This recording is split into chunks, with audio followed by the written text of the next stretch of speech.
Take me by the hand, show me the way I can go. Take me by the hand, show me the way.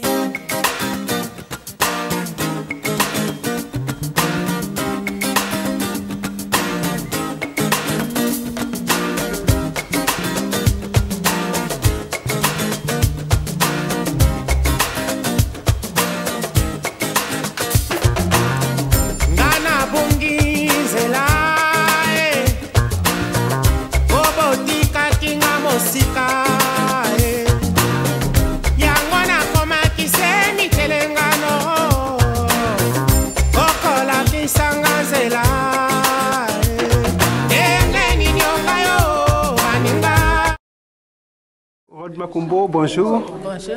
Merci d'avoir accepté de parler au Montréal africain aujourd'hui. C'est moi qui vous remercie. Vous êtes d'origine du Congo-Brazza, vous venez de Bruxelles, dans le cadre de la semaine culturelle africaine, c'est ça? Oui. Oui. Donc j'ai reçu une invitation des Amis du Congo oui. pour les journées congolaises. Ok. Et donc j'ai répondu justement à cette invitation. Oui. C'est pourquoi je suis là, aussi pour en même temps présenter une partie de la culture congolaise. Ok. Et voilà, partager, parce que nous sommes aujourd'hui, actuellement, on parle de la mondialisation, donc une façon pour moi de partager aussi ma culture pour faciliter justement l'échange. Donc c'est vraiment un plaisir pour moi d'être ici aujourd'hui, de faire la connaissance des autres Congolais de la diaspora, okay. Et puis aussi de faire la connaissance des Canadiens, de montrer aussi à la population canadienne okay. Une partie de la culture congolaise. Oui. En fait, par rapport à la culture, Rod, parlez-nous un peu de ce que vous faites. Donc, moi, je suis artiste, peintre et sculpteuse. Okay. Donc, je suis née d'un père artiste qui m'a formée dans la peinture depuis l'enfance. Okay. Et donc, après, j'ai voulu... c'est donc à l'âge de 17 ans, 18 ans que j'ai décidé de faire de cela ma carrière professionnelle. Okay.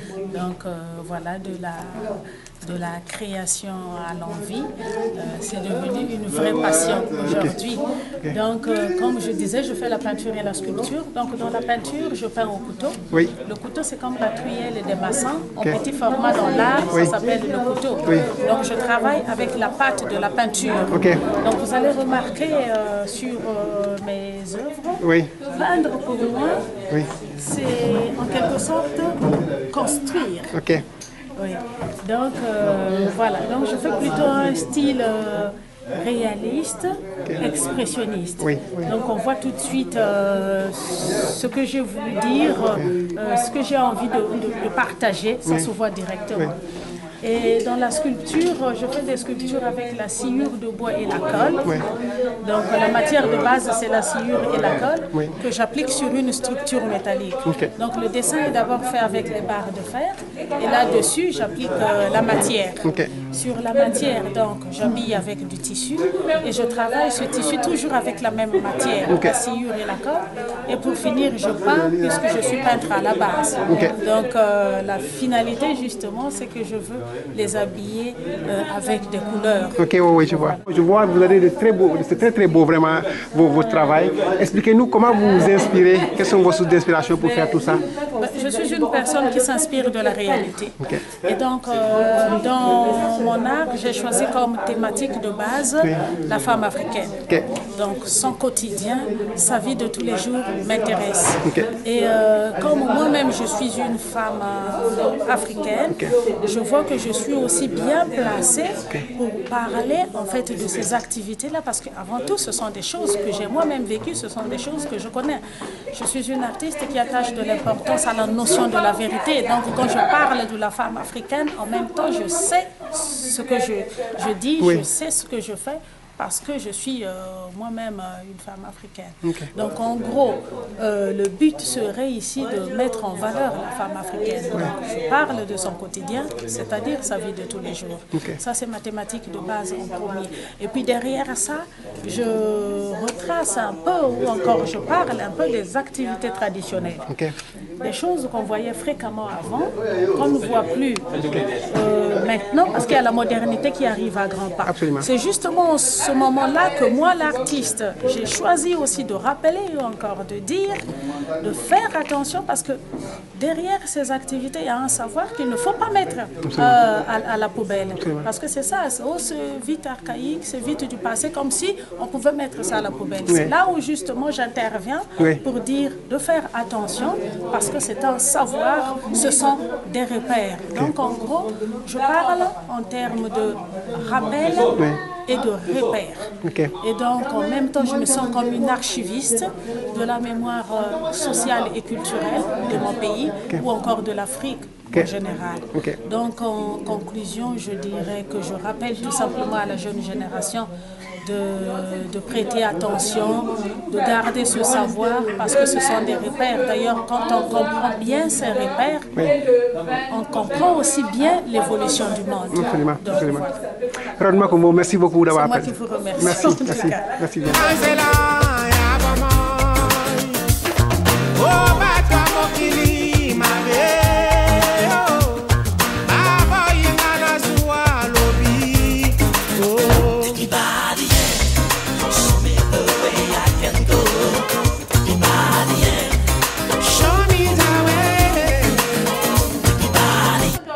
Bonjour Madame Kislo et Pemet. Bonjour. Vous organisez la semaine de la culture, Prends ta place et sors de l'ombre. Oui, expliquez-nous un peu c'est quoi avec ces belles choses. Là nous sommes à l'ouverture de notre semaine culturelle de Prends ta place et sors de l'ombre, en fait, qui va s'étendre jusqu'au mois de mai, parce qu'on va faire ça en trois parties. Donc la première partie c'est ici, c'est l'ouverture au centre culturel communautaire chinois ici sur la rue là. Donc on a une invitée qui est là, qui est Madame Rod, qui est avec nous ici. Je vais vous présenter son catalogue. On a droit à son catalogue qui est là. Et on a elle, l'artiste qui est présente. Donc nous avons aussi ces cartes postales. Ces cartes postales, ici, les peintures, les sculptures qui sont là. Ce sont les sculptures en miniature parce qu'elle a fait des miniatures de ces grandes sculptures. Vu qu'il faut les monter. Alors la semaine, on commence aujourd'hui vendredi. Demain on a un grand programme quand même parce que demain on commence notre deuxième exposition qui va se passer dans la salle du vestibule du centre communautaire. Et ça sera suivi d'un gala culturel. Donc le gala aura lieu à partir de 21h jusqu'à 2h du matin, où il y aura beaucoup de prières, il y aura des prestations, il y aura le mariage Peul qui va être présenté par Fouta Vision. Il y aura un défilé de mode, un salon de coiffure, la Belle Africaine. Et il y a Doris Coiffure aussi qui va présenter du linge. Il y aura bien beaucoup de choses. On aura aussi le gagnant du prix littéraire de Radio-Canada, qui est originaire d'Afrique du Congo, qui sera là, qui va recevoir son certificat. Et puis c'est ça, donc ça prendra fin ici dimanche à 19h. Ça va se clôturer ici pour cette semaine. Et ça suivra, on reprendra la semaine prochaine à la Galerie Cristal. À la Galerie Cristal, on aura 4 jours là-bas, il y aura un vernissage aussi, donc du 21 au 24. Et après ça, on ira à la Maison de l'Afrique. Sur Henri Julien, en 2 semaines. C'est la deuxième année, c'est la deuxième édition. La deuxième édition. Donc cette année-ci, on a voulu faire ça en plusieurs séquences. Pourquoi? Parce qu'on a reçu une invitée qui revient quand même de la Belgique.